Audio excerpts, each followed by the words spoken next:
салом ба кулли нафароне ки айни ҳол моро тамошо доранд. Ин нашри навбатии барномаи трансфер дар амал аст ва мо чун ҳар вақта аз кори пурхуруши бозори тобистонаи трансфери мегӯем. як ҳолати эҳсосотию диққатовар дар бозори тобистонаи ҳафтаи қаблӣ ин лаҳзаи имзокунии шартнома миёни Пол Погба ва Монако гардид. собиқ бозигари мунтахаби Фаронса вақти имзокунии шартномаи корӣ бо Монако воқеан ҳам ашк мерехт. ӯ ҳатто бовар ҳам намекард ки пас аз 2 соли маҳрумият аз бозӣ дубора ба футболи бузург бармегардад. бозигари 32 сола 18 моҳ аст барои айбдорӣ дар истифодаи маводҳои допингӣ аз майдонҳои футболӣ дар канор монда буд ва ним сол пеш аз он бошад вобаста ба ҷароҳат дар сатҳи Ювентус бозӣ карда наметавонист. акнун баъди оне ки Погба бо чашмони пуралам дигарбора ба футболи бузург баргашт, нияти бозгашт бо мунтахаби Фаронса ба чемпионати ҷаҳониро дорад. як фаронсавии бузургсоли дигаре ки чанде пеш бо еврофутбол хайрбод гуфта буд, дигар бора баҳри хизматаш ба футболи фаронсавиён дар кор шудааст. ин ҳам Оливие Жируи 38 сола аст ки боз ҳам ба лигаи якуми Фаронса меояд ва сар аз мавсими навин дар сафи Лил баромад хоҳад кард. Жиру баъди оне ки бо Лос Анҷелес аз идомаи рақобатҳо дар чемпионати ҷаҳонии бошгоҳӣ маълум шуд, аз ин пас рақобатҳоро бо ҷавонон дар лигаи истеъдодҳо идома медиҳад. ҷавонони бо истеъдод бо вуҷуди аз даст додани боварӣ нисбати худ аз топ-5 чемпионат аврупоӣ канор мераванд. гапсари Юсуф Мукакои 20 сола меравад ки Борусияи Дортмундро бар ивази 5 миллион евро ба Копенгагени даниявӣ иваз кард. мавсими қаблӣ Мукакои ҷавон дар сафи Ницца иҷораи номуваффақона гузаронид ва дар 22 бозӣ ҳамагӣ 2 ҷамъи 3 дошт. дар натиҷа чӣ тавре дидем барои дастаи зардпӯшон аз Дортмунд ӯ куллан нолозим гардид. ҷавонтарин муаллифи гол дар таърихи Бундеслига дар соли 2020 билохира санчои нав дар сафи замбурҳо нашуд ва акнун саргузашти футболии хешро ба самти шӯҳрату касбият аз сари нав шурӯъ мекунад. дар футболи осиё бошад вазъ чунин аст ки бонувони мо аз мунтахаби Кореяи Шимолӣ 10 голи беҷавоб сар медиҳанд, вале бошгоҳи футболи Ӯзбекистонро метавонад чайхони арабӣ ба даст оранд. таваҷҷӯҳи ширкати Сити футбол груп ба ҷониби футболи осиёи марказӣ хоса чемпионати Ӯзбекистон албатта ки баъди гузариши Абдуқодир Хусанов ба Ман-Сити пайдо шуд. агар овозаҳо дуруст бароянду ширкати Сити футбол груп дастаи қуқандро харидорӣ кунад, ин ҳам 14-умин даста дар системаи Сити хоҳад буд. қарор доштани дастаи футболи ӯзбекӣ дар як система бо ҳамроҳии тимҳои Ман-Сити, Жирона, Нью-Йорк Сити, Палермо ва як гурӯҳ дастаҳои дигари соҳибноми ҷаҳонӣ албатта ки як такони бузурге дар роҳи рушд аст. сипас тариқи ин тим мо метавонем шоҳиди гузариши бозигарони бо истеъдоде ба тимҳои бузурги аврупоӣ шавем. абардастаи бузургу соҳибноми итолиявӣ бо номи Милан бошад, ин тобистон фақат сарукор бо собиқадорону барои дигар нолозимон дорад. масалан ин маврид гапу хабарҳо оиди гузариши дифоъгари украинӣ Александр Зинченко ба сафи Милан зиёданд.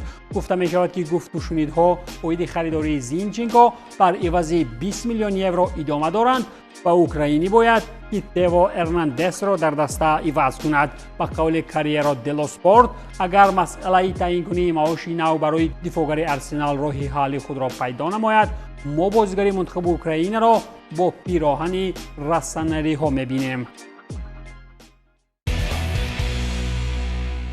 дар Латсиои Рим бошад, сармураббии навашон Маурицио Сарри ба зудӣ ба тим бозгашт карда буд, вале айни ҳол майли рафтан кардааст. баъди 25 рӯзи омадани Сарри ба тими римӣ маълум шуд ки президент Латито мураббиро оиди мушкилотҳои молиявии даста хабардор накардааст.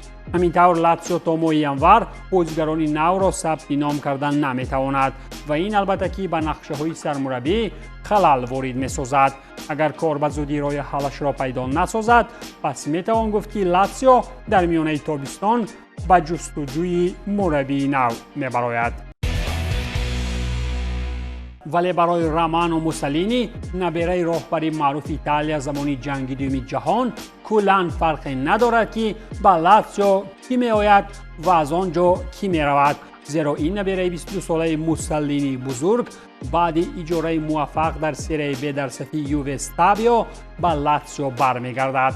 خلاص که دفاعگری سمتی راست با نسب موسولینی در صف لاتزیو سر از موسم نوین همگی را ترسان خواهد کرد. با گروه نفرانی میرفتگی از فوتبال بزرگ باشد این تابستان لگندای ناپولی دریس مرتنز شامل شد. مرتنز بلگیایی قرار کرد که در سن 38 سالگی با برآمد فوتبالی خویش نقطه گذارد و از این پس تنها میتواند یادداشت‌های ارزشمند میدانی خویش را پیش نظر بیاورد. دارنده نشانی برنجی چمپیونات جهان 2018 با منتخب بلژیا مراتب آخرین در بازی خیربادی مرگ گمشک اسلواکی به میدان آمده بعداً به کلی دقت‌ها جانب استراحت با فراغت می‌کند. یادتان باشد سرمربی اتلتیکو مادرید دیگو سیمیونه هنوز بعد باخت از PSG در مرحله گروهی چمپیونات جهانی باشگاهی گله و ناراضگی از نرسیدن بازیگران کرده بود و اشاره هم کرد که PSG در دلخواه حالت میتواند دلخواه بازیگر زیر دست دارد. ولی از جانب دیگر اگر به سوداکاری اتلتیکو هم نظر افکنیم این دسته را در بازار هیچ به شمول قشاق‌ترین ها شامل نباید کرد. مثلا تابستان گذشته اگرچه سیارلوت و الوارز بر عوض پول گران شامل دسته شدند، این مورد دسته سیمیونه باز یک خریداری گرانی دیگر انجام داد. گزارش الکس باین از ویلیاریال بر عوض 45.5 میلیون یورو از آن میگوید که دسته ال چولو در بازار تماما خاروزار نیست و تنها در راه جایزه گیری هم باید کار کرد. بازیگری نامدار ولی مربی نه آنقدر شهرتیار با نام رود و نیستلروی از کشور نیدرلند اخیراً از جای کار خویش در صف روبهان رسما محروم شد. لستر سیتی بعد بازگشت دیگر باره به چمپیونشیپ از مربی نیدرلندی جدا شد که احمقی در پرمیر لیگ انگلیا با 4 پیروزی رسید. این دسته با کلی درک میکرد که دسته را کسی هم نجات دادن نمیتواند و از این رو نوابسته از باخت‌های پی هم مربی را به قول تا انجام موسم توقیف کرد. بعد چنین آمارها به حیث مربی این هلندی را غیر از کارشناسی در تلویزیون زیاد تحمل کرده نمیتوانند. یک نوید دیگر مهم بازار تابستانی آن است که بازگشت نیمار به اروپا به تأخیر میماند، زیرا نیمار آوازدار و دستان در فوتبال برزیلیا مهلت شرطنامه خویش را با سانتوسی برایش محبوب دراز کرد. قرارداد کاری نوی نیمار با سابق دسته پله تا آخر سال جاری مهلت داشته. برزیلی در 12 بازی این تیم تنها 3 گل داشت و خلاص. تمدیدکنی شرطنامه را با سانتوس نیمار با سخن‌های زیبای محبت‌آمیز نسبت تیم آرا داده خود میداند که عین زمان نازهای او را فقط این تیم میبردارد و خلاص. فقط در سانتوس او میتواند با بهانه جراحت‌ها در توی و شبنشین‌ها خرسندی‌ها برپا کند و میتواند که بعد آن باز فرصت‌های دیگر کیف و صفا برجا کند. اگر در مورد فایده اقتصادی و اسلوب پولکارکنی هم یک سخن زیادتی داشته باشیم، پس نه فقط نیمار از برای 1 گل و 10 جراحتی بی‌ملال از ملک عربیان میلیون ها آورد. تیم اوکلند سیتی از لندن نو نوابسته از سر دادن 10 گلی در هر بازی بودجه دسته‌های خویش را از حساب فیفا تا سال 2032 پر کرد. در 3 بازی خویش در چمپیونات جهانی باشگاهی اوکلند سیتی پول 60 مرتبه بیشتر از جایزه پولی در لیگ چمپیون‌های اقیانوسیا گرفت. این هم 4.2 میلیون یورو ضد 69,000 یوروی گفتگی بوده. آن دندانپزشک و محافظ و برگرپز چون بازیگران رسمی در این تیم تا سال 2032 میتوانند عموماً فکر پول را در دسته نداشته باشند. ولی پولی که در مورد آن عین حال حرف زدیم پیش آن گردش‌های ترانسفری آرسنال لندن هیچ است. ارسنال لندن بدانی که هر موسم چمپیونات را با اشغال زینه دوم جمع بست میکند، میخواهد که اقلا از روی خریدارهای بازاری یکم شود. الکی گفته می شود که کریستیان نرگوری 31 ساله از برندفورد بر عوض 11 میلیون یورو به صف دسته ارتتا می آید. بعد رفتن توماس پارتی و نیتو اسپانی باید که نفران درکاری شامل تیم نماید. اگر اطراف آمدن نرگور نه همه کارها حل شدند، ولی گران ارزش ترین دروازه‌بان در تاریخ فوتبال الکی پیراهن تیم لندنی پوشید. اینجا ما سخن درباره کپا اریزابالاگا گشودیم که چون دروازه‌بان نو ارسنال لندن معرفی گردید. اسپانی 30 ساله به صف لندنی ها بر عوض همگی 5 میلیون یورو گزارش انجام داد و این هم در حالی است که هنوز سال 2018 او را چلسی بر عوض 80 میلیون یورو شامل دسته نمود. ولی او هرچند تاریخ اجاره در بورنموث موسم قبلی را خوب گذرانید، ولی چلسی تیمکای از این دروازه‌بان دلخنک شده و دیگر او را نخواست. یک خریداری دیگری که این تابستان باید ارسنال آیدیان اعلان کند، این هم گزارش مارتین سوبیمندی از ریال سوسییداد به دسته ارتتا می باشد. به قول فابریزیو رومانو کل جزئیات این ترانسفر حل شده و انگلیس ها را تنها ضرور است که از برای اسپانی 65 میلیون یورو پرداخت نمایند. سوبیمندی هنوز سال گذشته وری گزارش به لیورپول و ریال مادرید جوابی رد گفته بود و تا حال باور دارد که در پریمیر لیگ انگلیا از برای گرفتن زینه دوم هم جایزه قهرمانی داده می شود. نشر امروزه برنامه را باشد با خریداری‌های رکوردی لیورپول جمع بست میکنیم، ولی نخست باید اشاره نمود که سابق بازیگر دستان لیورپول آدم لالانه 37 ساله عاید ختمی مسند ورزشی اعلان کرد. لالانه که سالهای اخیر در صف برایتون خدمت به فوتبال وطن مینمود، اخیراً قرار کرد که از فوتبال بزرگ با پررگی کنار می رود.